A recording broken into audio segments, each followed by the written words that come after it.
हज के अरकान कितने दिनों पर मुश्तमिल है?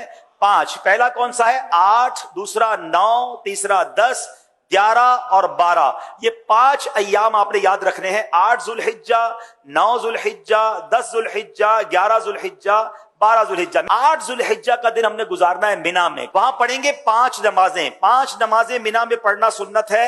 और पहली नमाज होगी जोहर। पहली कौन सी पढ़ेंगे?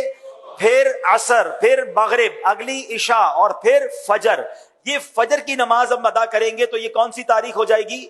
9 जुल्हिज्जा। शाबाश। अच्छा, 9 जुल्हिज्जा का दिन, it's the most important day of हज। यानी अगर आपको कोई कहता है कि हज किस दिन होता है, हज होता है 9 जुल्हिज्जा को। याद रखिएगा, हज का दिन कौन सा है? 9 जुल्हिज्जा। ये वकूफ अरफा, ये हज का रुकने आजम है, द मोस्ट इंपॉर्टेंट रुकन आप कह लें। हज के 3 फराइज हैं, एहराम पहनना, नियत करना और तवाफुज ज़ियारा, लेकिन रुकने आजम है वकूफ अरफा। तो वकूफ अरफा जो है ये मोस्ट इंपॉर्टेंट डे है। 9 जुल्हिज्जा का दिन आपने अरफात में गुजारना है। अच्छा, अब 9 जुल्हिज्जा अरफात में जब आप पहुंचेंगे तो वकूफ अरफा का जो वक्त शुरू होता है, जब जिसको कहें कि अरफात के दिन का वकूफ का वक्त शुरू होता है, जब जोहर का वक्त शुरू होता है ना, तो ये वक्त शुरू हो जाता है। सुभान अल्लाह। जैसे ही जोहर का वक्त शुरू हुआ, जितने लोग अरफात में एहराम की नीयत के साथ मौजूद हैं वो सब के सब हाजी हो जाते हैं। लेकिन अरफात से गुरूब आफताब तक नहीं निकलना। जब तक गुरूब आफताब, मगरिब का टाइम ना हो जाए, आपने अरफात नहीं छोड़ना। जो उससे पहले निकल जाता है उस पर दम हो जाएगा। तो याद रहे, जोहर के वक्त में जोहर पढ़नी है, असर के वक्त में असर पढ़नी है। अपने अपने खैमों में पढ़ें या जमात कर लें और वहां इबादत करें, दुआएं करें। गुरूब आफताब से पहले पहले अरफात को नहीं छोड़ना है। अब जब गुरूब आफताब के बाद आप निकलेंगे तो अब जाना है मुजदलिफा। और मुजदलिफा पहुंचकर अल्लाह की शान देखें। अरफात में मगरिब का वक्त हो गया है मगर मगरिब पढ़ने की इजाजत नहीं है। अच्छा, मुजदलिफा में भी मगरिब और इशा पढ़ेंगे मगर इशा का वक्त शुरू हो जाने के बाद पढ़ेंगे। यानी इशा का वक्त शुरू हो गया, अब मगरिब और इशा पढ़ेंगे। और उसको मिलाकर पढ़ने का तरीका यह है कि मगरिब के पहले फर्ज पढ़ेंगे, फिर इशा के फर्ज पढ़ेंगे, फिर मगरिब की नवाफिल, मगरिब की सुन्नतें और नवाफिल, फिर इशा की सुन्नतें, वितर वगैरह अदा किए जाएंगे। अब ये रात है 10 जुल्हिज्जा की रात। सुबह 10 जुल्हिज्जा है। ये रात गुजारेंगे मुजदलिफा में और इस रात इबादत भी करेंगे। और यहां फजर की नमाज पढ़ना या फजर के वक्त में यहां होना जरूरी है, क्योंकि मुजदलिफा का जो वकूफ का वक्त है ये जब शुरू होता है कि जब फजर का वक्त शुरू होता है। अच्छा, अब सुबह हो गई। ये सुबह कौन सी है?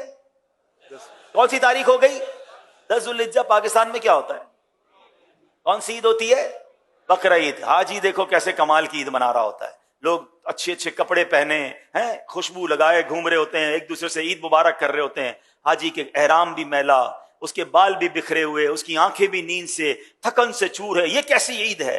वल्लाह ये सारी दुनिया की ईदों से अच्छी ईद। हाय हाय, क्योंकि अल्लाह को ये मैला कुचैला हाजी बड़ा पसंद है। आज ईद का दिन है और हाजी को 3 काम करने हैं। 10 जुल्हिज्जा को 3 काम करने हैं और ये तीनों काम एक तरतीब से, सीक्वेंस से करना बड़ा जरूरी है। ठीक है, याद रखिएगा। पहले हाजी ने क्या करना है? रमी करनी है। क्या करना है?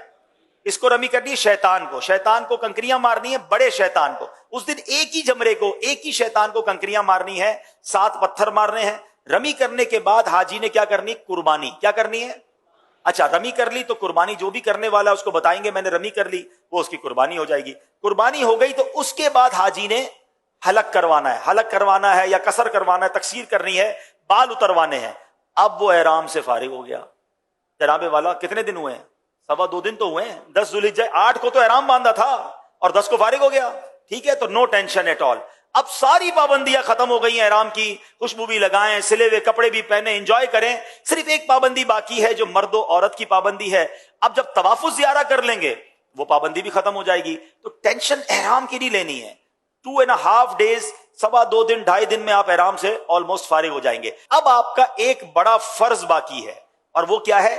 तवाफुज ज़ियारा। तवाफुज ज़ियारा उसका नाम जरूर है मगर चक्कर उसके भी साथ ही हैं। वो नॉर्मल तवाफ की तरह है मगर ये तवाफ ज्यादा इंजॉयबल है कि इस तवाफ में अब आप कपड़े पहने हुए हैं, अब आप एहराम में नहीं हैं, अब आप अपने लिबास के साथ बड़े सुकून से तवाफुज ज़ियारा करेंगे। और फिर एक वाजिब है, वो है हज की सई। तो तवाफुज ज़ियारा और सई आपने करनी है।